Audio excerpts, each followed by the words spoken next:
Jangan sampai lengah. Ada isu di mana sekelompok orang sedang berupaya mencari celah lain untuk meloloskan Kaisang. Kalau ini benar, ini siasat yang sangat busuk. Kelompok licik masih berkeliaran dan belum bisa tidur dengan nyenyak. Beberapa rencana mereka meleset dan pastinya mereka tidak senang. Gara-gara satu keluarga, gaduh satu negara.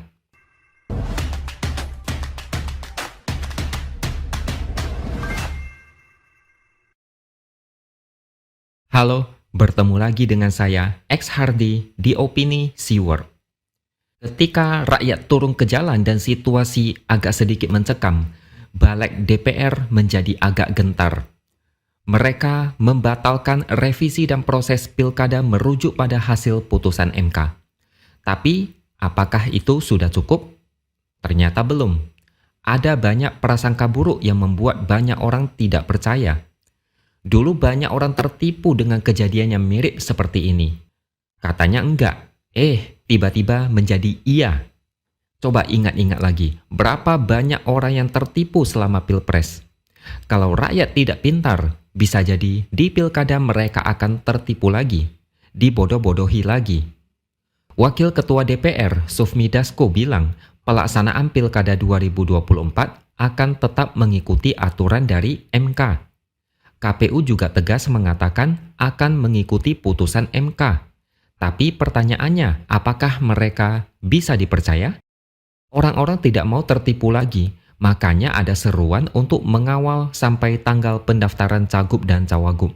Jangan sampai kendor dan lengah, karena disinyalir ada upaya lain untuk mencari celah baru.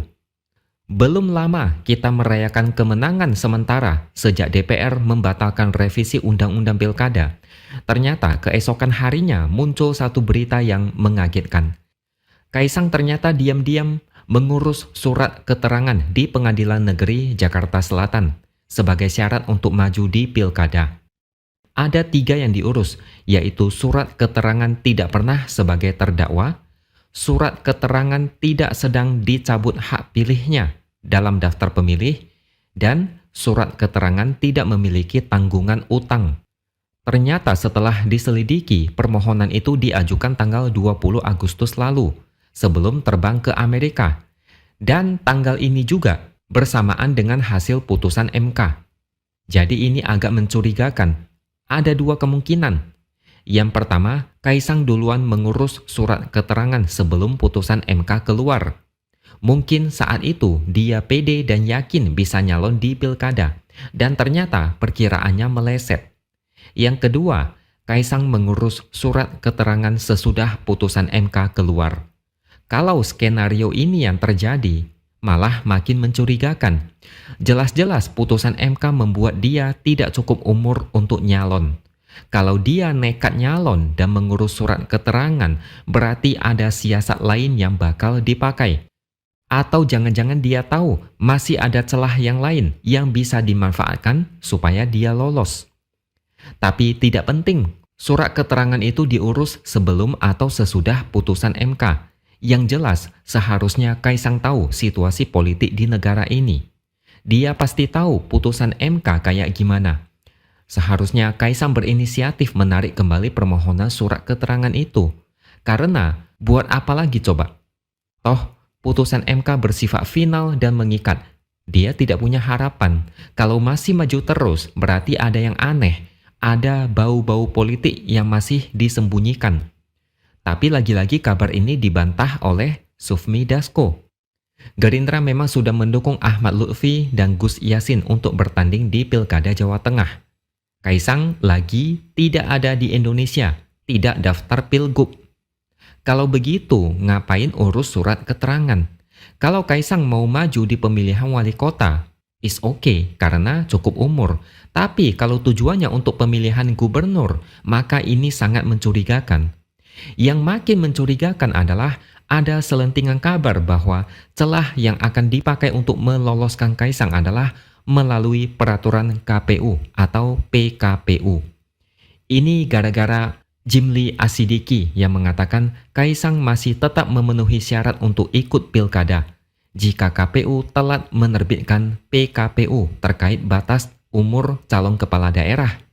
Kalau menurut dia, KPU harus menerbitkan PKPU yang terbaru yang mengacu pada putusan MK sebelum tanggal 27 Agustus. Kalau tidak, PKPU yang berlaku adalah yang mengikuti putusan MA. Seperti yang kita tahu, putusan MA membolehkan Kaisang nyalon. Kalian pasti bingung atau kesal kenapa Jim Lee ngomong seperti itu. Ini kayak memperkeruh situasi. Kalau kalian masih ingat, di Pilpres dulu, ketika MK mengubah aturan yang meloloskan Gibran, Jim Lee bilang KPU tidak perlu revisi PKPU. Ini benar-benar memuakkan. Kalau pakai logika Jim Lee, putusan MK yang menguntungkan Gibran tidak usah revisi PKPU, tidak perlu konsultasi dengan DPR. Tapi kalau putusan MK merugikan Kaisang, prosesnya beda lagi. Saya benar-benar nggak paham kenapa ada orang yang berubah sikap antara Pilpres dan Pilkada. Bukan cuma dia, banyak orang seperti itu. Bukannya mencerahkan rakyat, mereka ini kayak terkesan mau membodohi. Dan ada satu lagi hal yang menarik. Kemarin, balik DPR membuat ulah. Rakyat marah dan turun ke jalan. DPR dibentur dengan rakyat. Hasilnya rakyat menang. DPR tidak berkutik dan terpaksa menyerah pada tuntutan rakyat. Sekarang bola panas itu ada di KPU versus rakyat. Sekarang tinggal menunggu apakah KPU benar-benar berintegritas dan menjalankan putusan MK atau mau berulah seperti DPR. Apalagi baru-baru ini Presiden Jokowi memutuskan menaikkan insentif pegawai KPU sebesar 50%. Alasannya tugas mereka sangat berat. Penyelenggaraan pilkada tidak kalah rumit dengan pilpres. Tapi ini kan alasan Jokowi. Ucapan Jokowi banyak yang tidak percaya. Apa yang diucapkan di mulut kadang sangat beda dengan kenyataan. Ini bukan menuduh, tapi ada spekulasi dari netizen. Kenapa harus sekarang? Kenapa besar sekali sampai 50%? Orang-orang berpikir jangan-jangan ini bagian dari strategi supaya KPU mendukung Jokowi. Tapi semoga saja tidak benar. Meskipun ya kalian tahulah langkah Jokowi itu kayak gimana. Masalah usia Kaisang ini memang luar biasa. DPR kayak dijadikan tameng tapi gagal. Sekarang benteng terakhir ada di KPU. Semoga saja KPU benar-benar taat aturan. Karena kalau tidak, saya takut kemarahan rakyat akan berlipat ganda. Jangan bermain api dengan kesabaran rakyat. Kalau PKPU dipakai versi MA, bukan cuma Kaisang lolos, tapi juga PDIP tidak bisa ikut Pilkada Jakarta. Jadi tolong KPU kerja yang benar. Udah dapat insentif naik 50%, kerja harus benar. Buktikan kalau insentif itu memang untuk meningkatkan kinerja dan sesuai aturan, bukan sesuai pesanan. Jadi kesimpulannya jangan sampai lengah. Ada isu di mana sekelompok orang sedang berupaya mencari celah lain untuk meloloskan Kaisang. Kalau ini benar, ini siasat yang sangat busuk. Kelompok licik masih berkeliaran dan belum bisa tidur dengan nyenyak. Beberapa rencana mereka meleset dan pastinya mereka tidak senang. Gara-gara satu keluarga, gaduh satu negara. Oke, sampai di sini dulu opini dari saya. Subscribe channel ini supaya makin berkembang dan jangan lupa tuliskan komentar Anda. Terima kasih sudah menonton dan sampai jumpa lagi di lain kesempatan.